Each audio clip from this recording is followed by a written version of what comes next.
Meus equilibrados, ultimamente tem se falado muito sobre o termo desigrejados, que, segundo a definição teológica, são pessoas que, por descontentamento com a liderança local da sua congregação ou com a estrutura rígida de algumas igrejas onde frequentam, resolvem rejeitar a prática litúrgica do culto. Abandonar o templo, deixar de ir para a igreja e, naturalmente, acabam muito com com o relacionamento entre os irmãos e se tornam apenas evangélicos nominais. Se perguntarem para eles qual é a sua religião, ele vai dizer: não, eu sou evangélico, mas não frequentam igreja nenhuma. E esse fenômeno já ocorre há algumas décadas entre os católicos. E no vídeo de hoje, nós vamos conversar a respeito de como resgatar um desigrejado.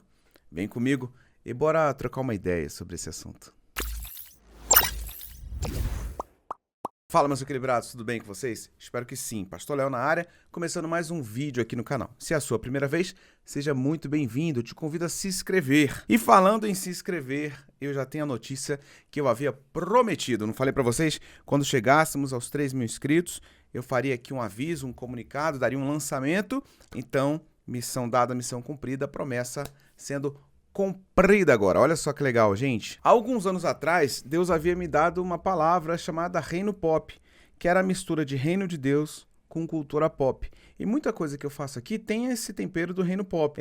Durante quase 2 anos eu tive um programa na rádio chamado Reino Pop, onde eu fazia essa referência. O meu primeiro canal no YouTube foi o Reino Pop, e eu tenho lá um acervo histórico com vários vídeos, um negócio muito bacana, com equipe sensacional. E esse nome ele nunca se desgrudou de mim. Então é usando esse nome que eu faço o anúncio da nossa loja Reino Pop. É isso aí que você ouviu.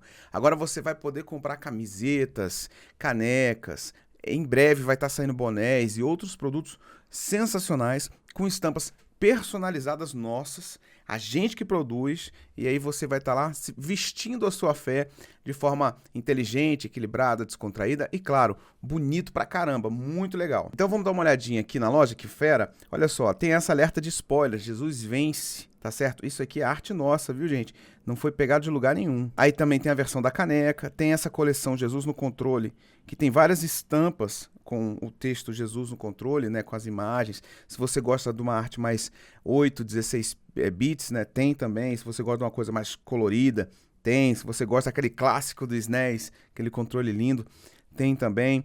Aí tem textos aqui de Eclesiastes, né, com ampulheta, tem as 5 solas, você que gosta de defender sola Escritura, sola Gratia, sola Fide, sola Deo Glória, solos Cristos, né? Essa aqui que eu acho maneiríssima demais também, salvação, Jesus já pagou tudo, e tem ali o pecado, a vergonha, o passado, tal, total zero, você não deve mais nada, tá quitado.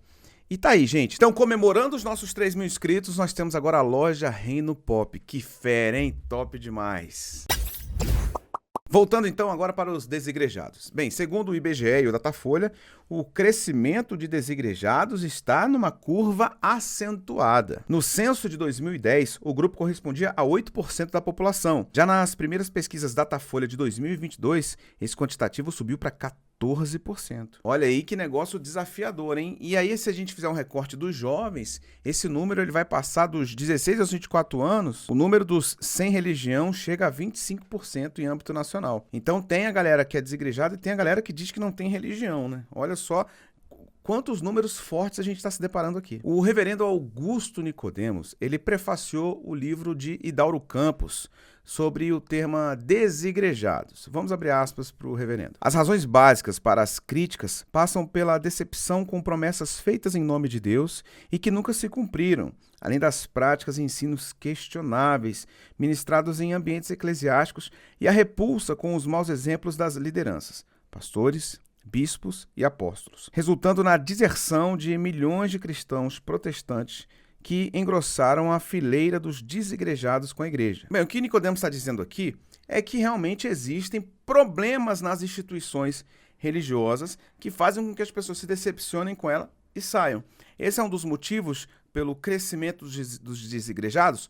Com certeza. É só isso? Não. Existem outros 3 fatores que eu acho importante a gente destacar aqui. Mas nós passamos também por uma pandemia, e essa pandemia, gente, ela foi uma prova de fogo para pessoas que não estavam muito firmes. Elas foram obrigadas a não ir para a igreja durante um tempo, meses, até mais de meses, em algumas igrejas, né, que ficaram fechadas até um ano inteiro, e não voltaram. Por quê? Porque elas precisavam daquela, digamos assim, daquele apoio e não teve. E aí elas não voltaram. Saíram por causa do isolamento social e não voltaram mais. Isso aumenta o número de desigrejados. A pessoa não nega a fé, mas ela não tem mais força para congregar, ela tá com preguiça, às vezes tá com um pecadinho de estimação ali que não quer largar e não volta. Então a pandemia contribuiu significativamente para esse crescimento. Outra razão também que a gente não pode esquecer são os web crentes. Galera, cresceu demais o número da tecnologia e de canais no YouTube e de lives no Instagram. Então tem pessoas que falam assim, poxa, o meu pastor não é o melhor pregador do mundo. Tudo bem. Mas tem uns pregadores famosos, tem uns pregadores que estão em alta, tem os grandes pregadores, tem mensagens, não sei o quê. Então, num culto de domingo, se você entrar no YouTube e você for inscrito em vários canais, porque eu faço isso, eu sou inscrito em vários canais. Domingo é só live de igreja.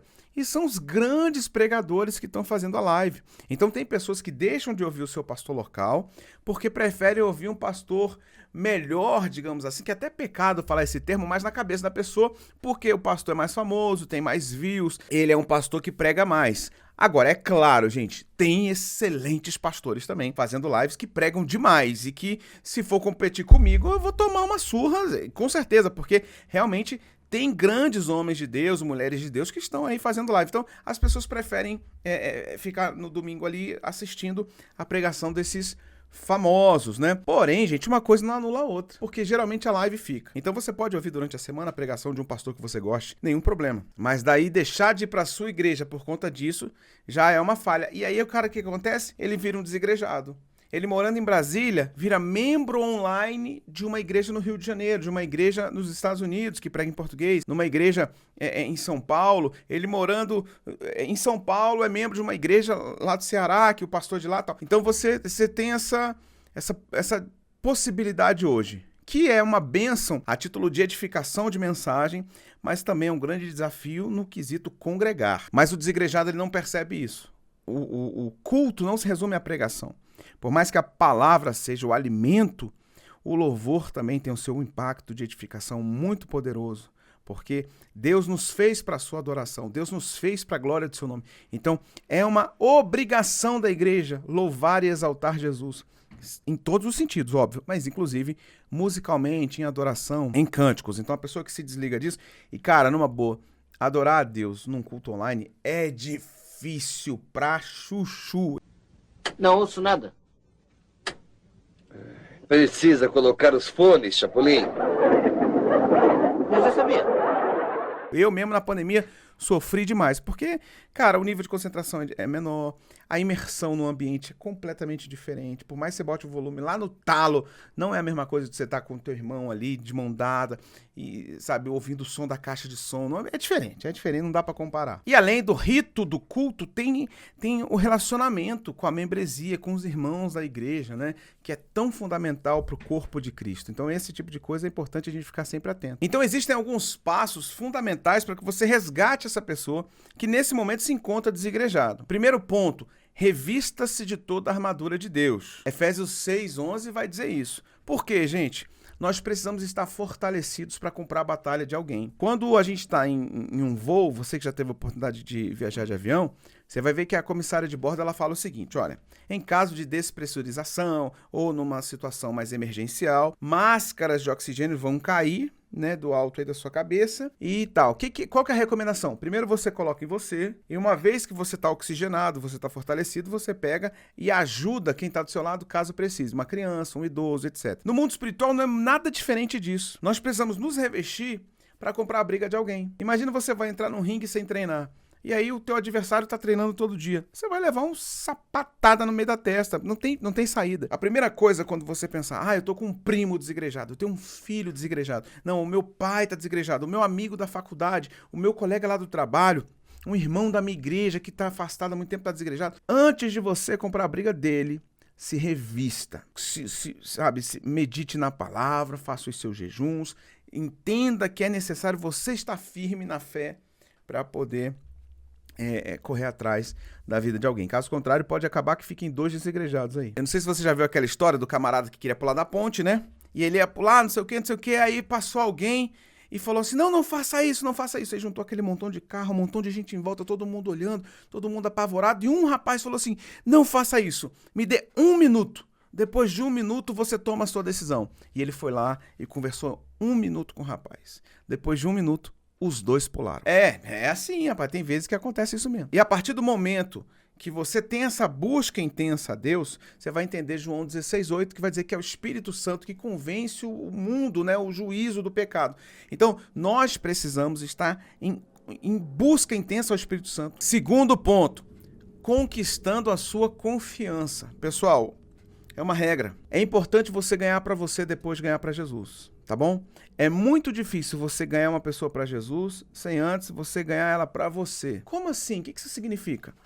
A Bíblia vai dizer em Atos 2:47 o seguinte: e contando com a simpatia do povo, ia o Senhor acrescendo os que iam sendo salvos. O que isso quer dizer? Que a simpatia é fundamental. Tem gente que fala, não, crente é guerreiro, a gente tem que estar na guerra com o mundo. Estejamos em guerra com o mundo, sim. Isso não é a questão. Mas quando a gente ganha alguém para Jesus, a gente ganha antes pra gente. Porque se a pessoa não tiver o nosso respeito, se nós não tivermos credibilidade, ela não vai aceitar as nossas palavras, ela não vai aceitar nunca um convite nosso. Ah, mas como é que eu vou pra igreja desse cara aí que briga com a mulher o dia inteiro? Ah, como é que eu vou pra igreja desse cara aí que nas redes sociais ele só fala piada imoral, xinga palavrão e não sei o quê? Se você não tem a credibilidade de alguém, dificilmente você vai ganhar lá pra Jesus. É possível? É, pela multiforme graça de Deus, as infinitas formas que o Espírito Santo atua. Nós somos pó miseráveis e Deus não precisa de nós pra nada. Amém por isso. Mas em via de regra, eu não vou trabalhar com as exceções, eu vou trabalhar com o normal. As pessoas ganham a nossa atenção, ou nós ganhamos a atenção das pessoas e a partir daí elas abrem o coração. Então seja uma pessoa atraente, convidativa, agradável, não fique apontando os pecados imediatamente, porque o evangelho é confronto, o evangelho é apontamento de pecado, sim, com certeza. É impossível você ouvir a palavra de Deus e não ser confrontado. Mas existem momentos que talvez a pessoa esteja precisando de cura.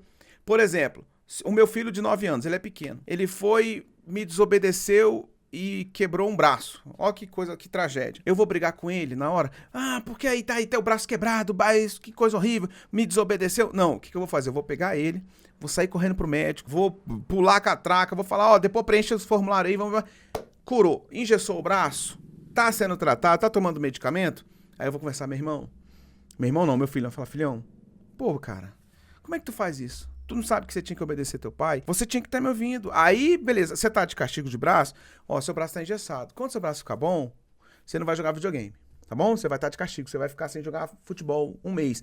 Aí eu o corrijo, eu o disciplino. Mas na hora que quebrou o braço, a prioridade é curar o braço. Uma vez curado, a gente trata. No mundo espiritual, eu recomendo que faça isso. Alguém pode divergir de mim. E eu te respeito numa boa, tá bom? Estamos sossegados. Discorda de mim nesse ponto, tá tudo bem. Mas se uma pessoa está em pecado, eu acho que o melhor é você amar essa pessoa. É trazer o afeto, a empatia. E ela vai se constranger. Porque quem está em pecado sabe que é pecado. Você não precisa chegar para um adúltero e falar assim, olha, é pecado. Ele, mentira que adulterar é pecado. Ele sabe. Mas a partir do momento que ele for amado, que ele for curado, ele vai se libertando disso. Porque a palavra, naturalmente... João 8,32, você conhece a verdade, ela vai te libertando. A verdade te liberta. Então, ame a pessoa, conquista ela. E aí, com uma vida contínua, uma vez que engessou o braço, entra a disciplina, a correção. E aí eu tenho certeza que é um passo muito mais fácil do que chegar assim, meu irmão, tu tá sem congregar, tu tá indo pro inferno. Vai. Não vai pro culto não, vai pro quinto dos infernos. A pessoa vai falar, que isso, que Deus é esse maligno? Que tá... Porque essa é a desculpinha da galera, Deus não é amor, então eu posso tudo. Não, a Bíblia não diz nada disso. Mas, né, os sofismas da vida, né, a igreja em Roma já fazia isso, né, os romanos já tinham esse desafio 2000 anos atrás. Mas tem gente que gosta disso. Então, pra gente evitar perder o coração da pessoa, a gente vai por esse caminho e depois entra com a disciplina pesada. Terceiro ponto, buscando reconectar a pessoa a Jesus. Mesmo que ela ainda não vá ao culto, a Bíblia vai dizer isso em João 15, 4, 5, permaneçam em mim e eu permanecer em vós, né? E ele continua dizendo que a gente só dá frutos se a gente estiver vinculado à árvore e tal. Bem, é possível uma pessoa ser de Jesus e não ser da igreja? É. tá bom? Isso é um ponto importante a gente falar.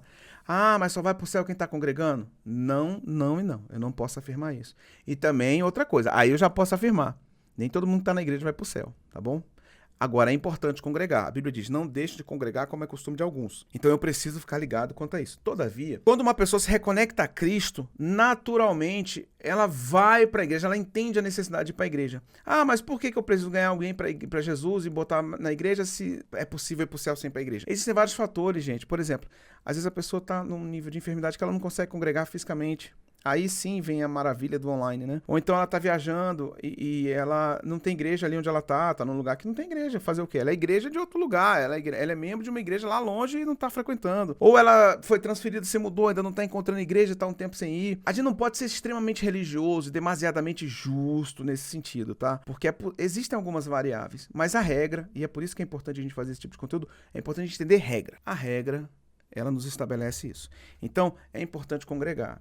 Então, quando você ganha para Jesus e mostra, assim, a importância dela estar conectada com Jesus, mesmo longe da igreja, ela vai ler a Bíblia. Mesmo longe da igreja, ela vai buscar Deus. Ela pode fazer um jejum. E aí, quanto mais próximo de Jesus, naturalmente, ela vai percebendo a necessidade de estar ali. Ah, mas eu fui para uma igreja que me decepcionou muito. Meu irmão, bem-vindo ao mundo. Temos decepções dentro da igreja. A igreja não é um lugar perfeito, não. O teu pastor não é perfeito. Pastor nenhum é perfeito. Ministro de louvor nenhum é perfeito. Não tem isso. Ah, mas é um escândalo muito sério. É uma perversão, é um pecado, é uma negação da doutrina, da fé. A nossa confissão de fé, ela está sendo maculada. Então você faz o seguinte, sai dessa igreja. Não culpa todas as igrejas. Já viu aquelas mulheres que não querem casar de novo porque sofreram adultério e falam assim, eu não vou casar de novo porque homem é tudo igual? Não, homem não é tudo igual. Tem homens de Deus e tem homens sem Deus. Não dá para falar que é tudo igual. Então eu não posso falar assim, ah, não, eu passei por um trauma específico em uma área e vou falar que tudo igual àquela área é a mesma coisa. Não. Teve um problema real, verdadeiro, que você foi vítima na sua igreja, muda de igreja. Ah, mas e aí? Entrega a Deus. Deus é o justo juiz. Deus vai fazer a obra dele naquela igreja ali. Se tá tendo pecado na liderança, transgressão aos valores do evangelho, fique tranquilo, meu irmão. Se você viu, imagina Deus. Se chegou aos teus olhos, quanto mais aos olhos de Deus, tá? Não tente ser juiz de igreja nenhuma, não. Não deu certo, se traumatizou, saia dali e não fique sem congregar. Procure outra. E é isso que é ganhar a pessoa para Jesus. Porque quando a gente está firme com Jesus, mesmo que a gente passe um problema denominacional, cara, muda e toca o jogo, segue o baile. Isso não pode fazer com que a gente deixe de congregar. Quarto ponto que é extremamente importante, mostrando a importância de congregar. Bem, se a gente já se revestiu do Espírito de Deus, se a gente já conseguiu, de certa forma, mostrar à pessoa que temos um valor e ganhamos ela pra gente. Se já mostramos a importância do relacionamento dela com Jesus, ela ter a intimidade com Cristo saudável. Aí, meu irmão, é lembrar para ele Hebreus 10, 25, eu já citei aqui, mas agora eu destaco. Não deixem de congregar como é costume de alguns. Essa palavra vai fazer sentido no coração dela. Por quê? Porque ela já foi pavimentada anteriormente. As estruturas já foram construídas. Quando ela entende isso, ela vai ficar com peso na consciência. E esse peso na consciência se chama incômodo do Espírito Santo no coração. Ela vai ficar mal, ela vai ficar meio desencontrada. Fala, o que é isso? O que acontece? É o Espírito Santo que encontrou liberdade naquele coração para atuar. Então mostra a importância de congregar. Não no sentido, se você não congregar, você vai para o inferno. Não. É falar assim, olha, você é uma bênção. Você tem chamado. Deus quer te usar muito no corpo dele. Você tem um propósito. Você foi chamado para algo específico que mais ninguém foi. Porque é isso que Deus faz. O que Deus me usa, não usa você. Usa você em outra coisa que não me usa. Isso é o corpo. A mão tem 5 dedos, mas o indicador tem um propósito, o dedão tem outro, o mindinho tem outro, o anelar tem outro. Cada dedo tem uma função. É uma mão só. É um propósito. Mas cada dedo tem a sua função. É assim os membros do corpo. Diversos, diferentes, plurais, mas todos na mesma direção, porém com um propósito específico, individual, para fortalecer um coletivo que Deus, através de Jesus Cristo, é o cabeça desse corpo. Quinto e último ponto, esse é o último, hein? Presta bem atenção. Levando para uma igreja séria. Com calma você lê Atos 20, do 28 ao 30, da responsabilidade do pastor, como é que ele tem que cuidar de uma igreja, das suas ovelhas, do rebanho que Deus o confiou. Por que acontece, gente? Você tá nesse processo todo, você fez o item 1, 2, 3, 4, pá, ele abriu o coração. Aí tu leva para uma igreja que é 40 minutos o momento ofertório. O pastor, o culto tem 1h30, 30 minutos é só falando de dinheiro. Aí o cara fala, pô, aí não dá. Pô, não leva para um ambiente ganancioso desse, não leva. Você vai lá, você leva para um culto onde não tem palavra, não tem profundidade bíblica, só tem reteté e revelação. E aí é só profetada. O cara que se diz profeta não acerta uma, só fala pataquada. O cara fala, pô, vem pra igreja pra isso aqui. Então, não leva pra ambientes errados. Porque não é porque é igreja, não é porque se diz evangélico, não é porque se diz pastor, não é porque se diz nada disso que é verdade, gente. Tem muita igreja estranha mesmo, tem muita igreja errada, tem muita igreja vivendo uma doutrina terrível. E se você levar um desigrejado pra lá, é mais um trauma pra ele não querer voltar nunca mais. Então, encontre uma igreja séria, bíblica, uma igreja temente aos valores do evangelho, uma igreja que defenda uma apologética digna das escrituras sagradas, que tenha pastoreio, que tenha cuidado, que tenha discipulado, que tenha comunhão. A igreja é cheia de eventos, glória a Deus pelos eventos, mas isso aí, meu irmão, isso aí... Agora, tem acompanhamento? Se ele passar mal, tem um pastor para visitar, tem um líder, tem alguém para ir lá, a Bíblia vai falar do presbítero, os presbíteros visitam os enfermos. Tem alguém nessa função do presbítero, seja um diácono, seja um líder de célula, de GC, mas ele vai se sentir coberto, acompanhado por alguém. Se ele precisar pedir um aconselhamento, vai ter alguém legal para aconselhar. Se ele precisar de uma ajuda, ele vai se encontrar nesse ambiente, ele vai sentar o bumbum na cadeira e na hora da pregação ele vai ouvir uma palavra bíblica, expositiva, ele vai aprender o evangelho de Jesus, ele vai entender a importância das escrituras. Se essa for a igreja, leve-o, que aí você cumpriu sua missão. A partir daí você deixa esse cara nas mãos do seu líder, do seu pastor, que ele vai cuidar dessa pessoa com muito amor e carinho. Não tinha como fazer um vídeo menor, o vídeo é longo. Mas é porque o conteúdo é intenso, né? Tenso sim, mas é intenso. Não dá pra falar assim, pá, não é um Reels, não, sabe? Não é um TikTok da vida, não é um conteúdo de arrasta pra cima, de dedinho, não. É Bíblia, tá bom? Eu espero que você tenha gostado. Gostou? Deixa o seu like, compartilha com o máximo de pessoas que você puder, tá joia? E não se esqueça, lançamos a nossa loja. Vai lá e eu espero que você goste do que você encontrar lá. Joia? Eu vou ficando por aqui, mas tem muitos outros vídeos pra você assistir. Um beijo no seu coração. Forte abraço. Tchau, tchau.